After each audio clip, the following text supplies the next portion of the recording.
Hi friends, welcome to my YouTube channel. So మొదటిసారిగా నా channel visit చేసినట్లయితే ఖచ్చితంగా ఈ వీడియోని లైక్ చేసి మీ ఫ్రెండ్స్ అండ్ ఫ్యామిలీకి షేర్ చేయండి. అలాగే మన ఛానల్ని మాత్రం తప్పకుండా సబ్స్క్రైబ్ చేసుకోండి. పక్కనే ఉన్న గంట సింబల్ని అయితే యాక్టివేట్ చేయండి. సో ఈరోజు టాపిక్లోకి వెళ్తే, notification for engagement of cooperative interns for TGCAB and 9 DCCBs in the state of Telangana. Applications are invited for engagement of cooperative interns. So ఇక్కడ వచ్చేసి మనకు కోఆపరేటివ్ ఇంటర్న్స్ అని వేకెన్సీస్ అయితే రిలీజ్ చేశారు కోఆపరేటివ్ బ్యాంక్ నుంచి. సో దీనికి సంబంధించిన డీటెయిల్స్ అయితే, ఈ జాబ్కి సంబంధించిన డీటెయిల్స్ అయితే చెక్ చేద్దాం ఇప్పుడు. సో దీనికి ఎలిజిబిలిటీ క్రైటీరియా అయితే స్టార్టింగ్లోనే ఇచ్చాడు. MBA are equivalent in marketing management, cooperative management, agri business management, rural development management, లేదంటే a 2-year course on PGDM, post graduate diploma in management, awarded by an educational institution accredited by All India Council for Technical Education AICTE University Grants Commission.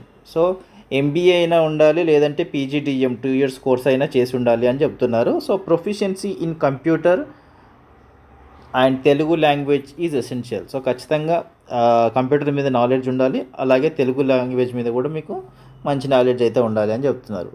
So age criteria చూసుకున్నట్లయితే 21 years, minimum 21 years నుంచి maximum 30 years అయితే ఉండాలి. Period of internship వచ్చేసి మీకు 1 year అయితే internship అనేది ఉంటుంది. So 1 year పీరియడ్లో మీకు శాలరీ కూడా ప్రొవైడ్ చేస్తాడు, రెమ్యూనరేషన్. సో రెమ్యూనరేషన్ అయితే మీకు ఇక్కడ 25,000 రూపీస్ అయితే మీకు రెమ్యూనరేషన్ ఇస్తున్నారు. అలాగే TADA will be as decided by the bank. So bank వాళ్ళు ఎలా డిసైడ్ చేస్తే అలా 25,000 ప్లస్ DA అండ్ DA అవి కూడా వస్తాయి మీకు రెమ్యూనరేషన్తో పాటు. సో వర్కింగ్ అవర్స్ చూసుకున్నట్లయితే మీకు ఇక్కడ the working hours of CIs shall be as that of the bank. CI shall be eligible to avail holidays as applicable to the TGCAB respective DCCBs. So bank timings ఏవైతే ఉంటాయో మీకు కూడా అవే timings ఉంటాయి. అలాగే holidays కూడా same bank holidays ఏవైతే ఉంటాయో మీకు కూడా అవే హాలిడేస్ ఉంటాయి అని చెప్తున్నారు. So number of interns and location ఇక వచ్చేసి Telangana state cooperative apex bank limited, హైదరాబాద్లో అయితే ఒక వేకెన్సీ ఉంది. అలాగే డిస్ట్రిక్ట్ సెంట్రల్ కోఆపరేటివ్ బ్యాంక్ 9 అయితే ఉన్నాయి DCCBలో. ఇవి వచ్చేసి ఆదిలాబాద్ ఒకటి, హైదరాబాద్ ఒకటి, ఖమ్మం ఒకటి, కరీంనగర్, మహబూబ్ నగర్, మెదక్, నల్గొండ, నిజామాబాద్, వరంగల్. సో మనకు 9 డిస్ట్రిక్ట్లు అయితే ఇచ్చారు. 9 డిస్ట్రిక్ట్లో 9 వేకెన్సీస్ అయితే ఉన్నాయి. సో ఇది ఒక మంచి ఆపర్చునిటీ అని చెప్పుకోవచ్చు కోఆపరేటివ్ అపెక్స్ బ్యాంక్ నుంచి.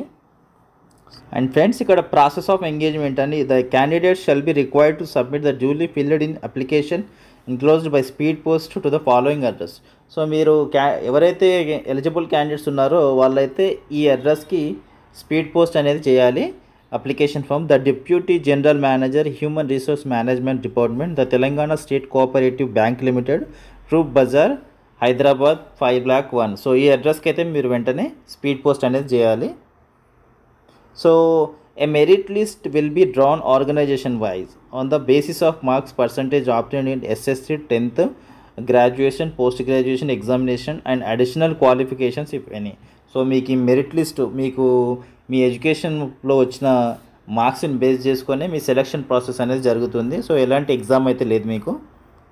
సో ఇక్కడ ఇచ్చారు వెయిటేజ్, SSC వెయిటేజ్ అబౌవ్ 90% ఉంటే 9 మార్క్స్ అని, అలాగే ఇంటర్మీడియట్ బిట్వీన్ 80 to 90% ఉంటే 8 మార్క్స్ అని, గ్రాడ్యుయేషన్ 60 to 79% ఉంటే 7 మార్క్స్ అని, పోస్ట్ గ్రాడ్యుయేషన్ 50 to 59% ఉంటే 6 మార్క్స్ అని, బిలో 50% ఉంటే 5 మార్క్స్ అని, అలాగే additional qualification, each additional qualification shall carry 2 marks subject to maximum of 10 marks. So additional qualification అంటే 2 marks ఉంటాయి. సో ఓవరాల్గా మీకు 50 marks అయితే ఉంటుంది. సో ఆ 50 marksలో మీకు ఎన్ని వస్తాయి అనేది మీ అకాడమిక్ స్కోర్ని బట్టి డిసైడ్ చేస్తారు. So roles and duties of CI, ఇక్కడ రోల్స్ అయితే ఇచ్చారు మీకు. The intern will coordinate with PACS and other primary cooperatives and provide necessary guidance for the implementation of initiative taken. So మీరు ఏంటి అంటే కోఆర్డినేట్ అవ్వాలి ఎవరితో, PACS అనే పొజిషన్స్తో కోఆపరేట్ అయ్యి మీరైతే వాళ్ళకి కావాల్సిన నెసెసరీ ఏవైతే గైడెన్స్ ఉంటుందో అదైతే ప్రొవైడ్ చేయాల్సి ఉంటుంది. అలాగే interns will be responsible for solving day to day problems faced by PSCS in computerization, preparation of business plans, projects, financial issues, various approvals. So everyday మీరైతే రెస్పాన్సిబిలిటీ ఏంటంటే మీకు పిఎస్సిఎస్కి వచ్చే కంప్యూటరైజేషన్ ప్రాబ్లమ్స్ కానీ, లేదంటే బిజినెస్ ప్లాన్స్లో వచ్చే ప్రాబ్లమ్స్ కానీ, projects లేదా financial issues, various approvals ఏవైతే ఉంటాయో దాంట్లో వచ్చే ప్రాబ్లమ్స్ అయితే మీరు సాల్వ్ చేయాల్సి ఉంటుంది. He will prepare and share weekly status report of the implementation of initiatives taken by ministry of cooperation in coordination with DCCP ST. So మీరేంటి అంటే ఎవ్రీ వీక్ రిపోర్ట్ అనేది జనరేట్ చేయాల్సి ఉంటుంది. సో ప్రతి వీక్ అయితే మీరు రిపోర్ట్లు అయితే ప్రిపేర్ చేసి అదైతే మీ బ్యాంక్లో అయితే సబ్మిట్ చేయాల్సి ఉంటుంది. Any other work allotted by the hiring bank, ఒకవేళ ఇంకేదైనా వర్క్ అలాట్ చేసినా కూడా బ్యాంక్ నుంచి, సో అది కూడా మీరు చేయాల్సి ఉంటుంది.